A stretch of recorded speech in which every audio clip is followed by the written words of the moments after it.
My name is Josh, and this is my story.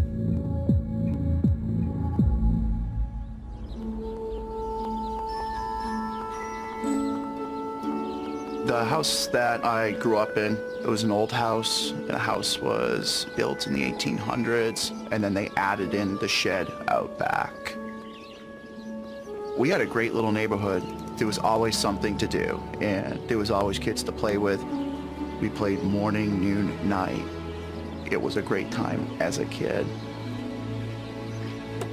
I was a pretty energetic child, always wanting to play, and always curious about everything, how things worked.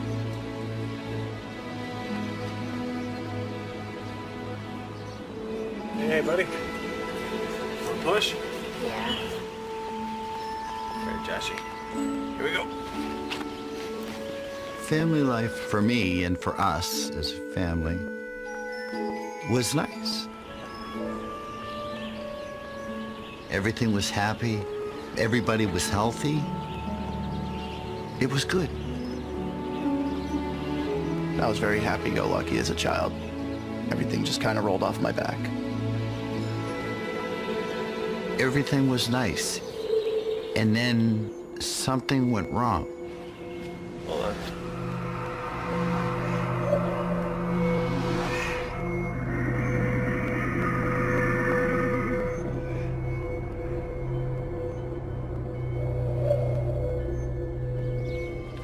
While Josh is perfectly happy playing on his own, he soon finds out he is not alone.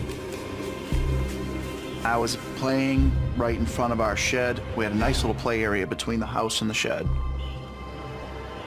Just playing on my own. And all of a sudden, I kind of felt like I was being watched.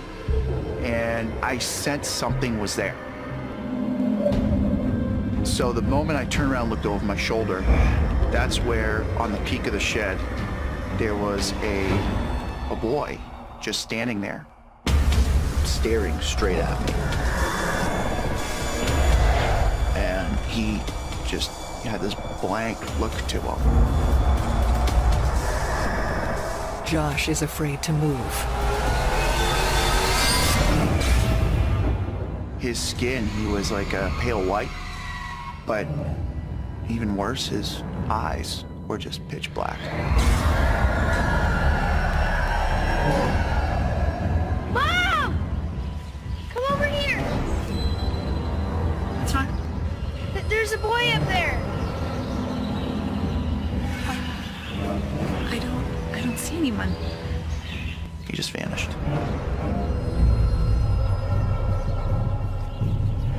Once I realized that this was not normal, I felt scared. We didn't really talk much about it afterwards because instinctively I knew that this was not just another person, this was something else.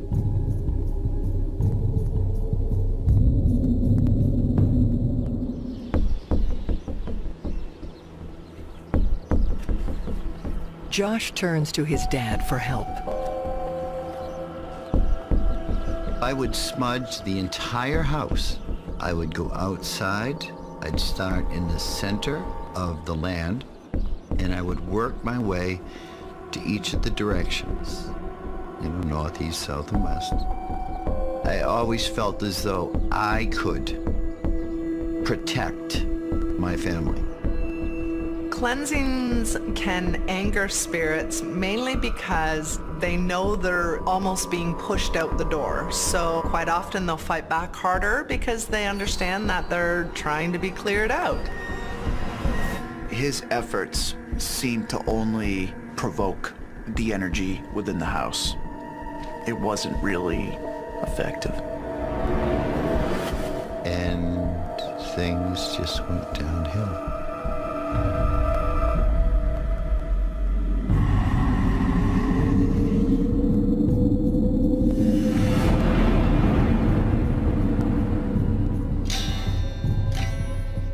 Over the years, Josh continues to be haunted. He finds music helps him get through it. The one thing that got me through my childhood and adolescent years was my guitar. I was very passionate about playing the guitar. It brought me a lot of joy, it brought me a lot of comfort.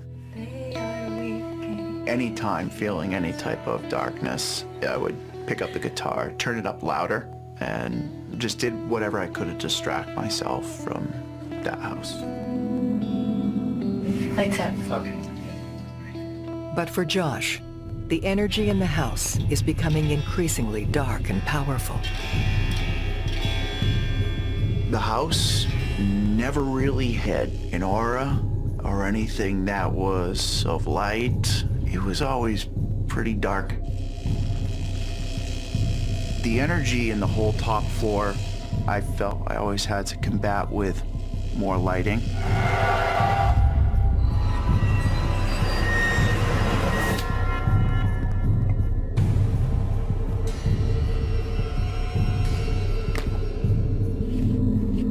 I coped by playing more music, and I started to lean more on my faith.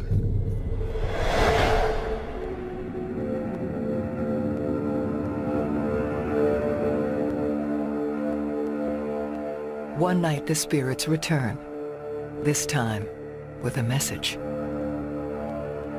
The property exuded evil energy, and I felt it was especially strong in the area of my bedroom.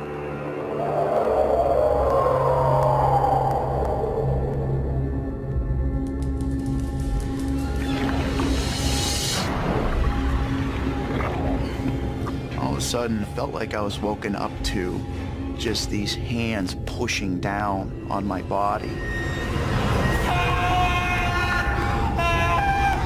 And I couldn't move. I was absolutely paralyzed as my brain was trying to make sense of all this.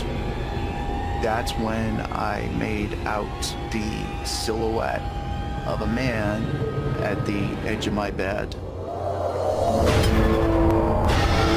I will destroy you!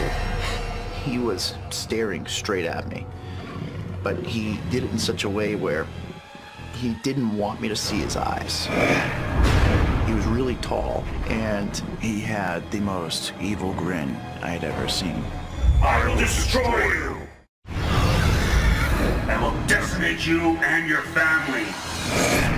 And I remember he didn't speak from his mouth, but he spoke from almost like a telepathic type of language. I will end you! Now that I think about it, it was almost as if he was feeding off of my fear. But our fear as well, because I think it wasn't so much just me being the target. I think it was my family being the target as well. Josh looks to his faith for protection. Our Father, who art in heaven, hallowed be thy name. The only thing that I knew instinctively to do was to pray.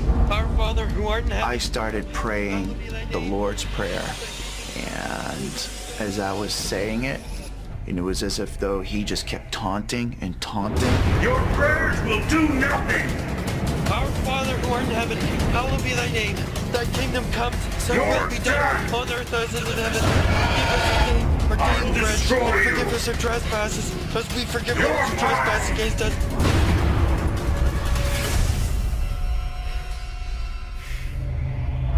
Josh makes it through the night.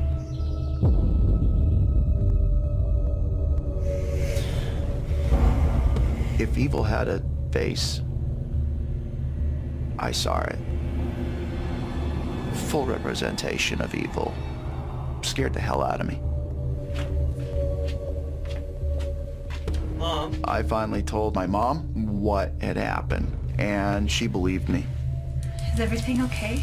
Right after that incident, I decided that I was going to leave that bedroom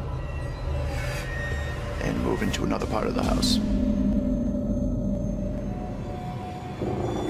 Then one night when his father is away, Josh is woken by something. My thought was somebody just broke in. and I need to be able to take care of this. That's when I went to the kitchen, I got the flashlight, I got a knife, and started walking up the stairs. I noticed the movement in the wall.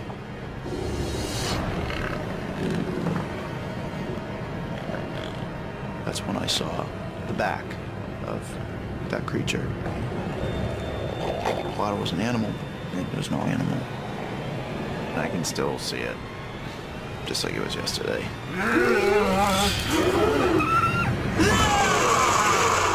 That's when I made out this hideous thing.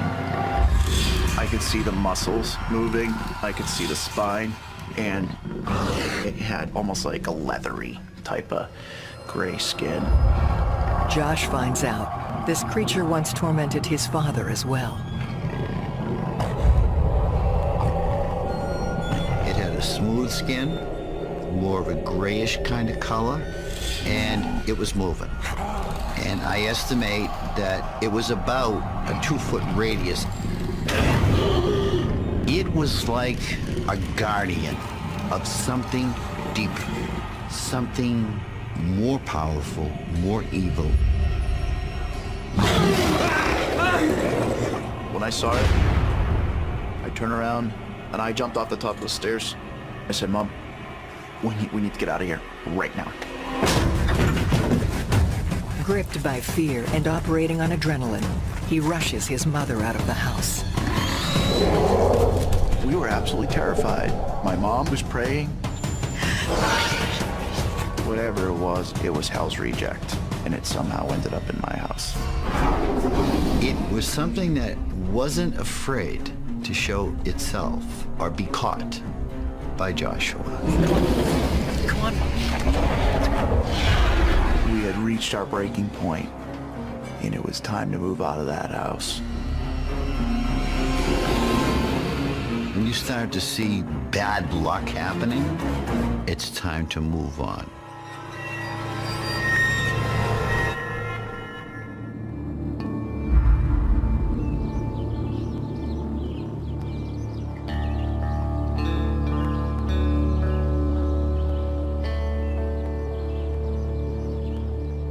I happened to live in a house where it was like the evil express line ran straight through it. I will not go back there. It's evil.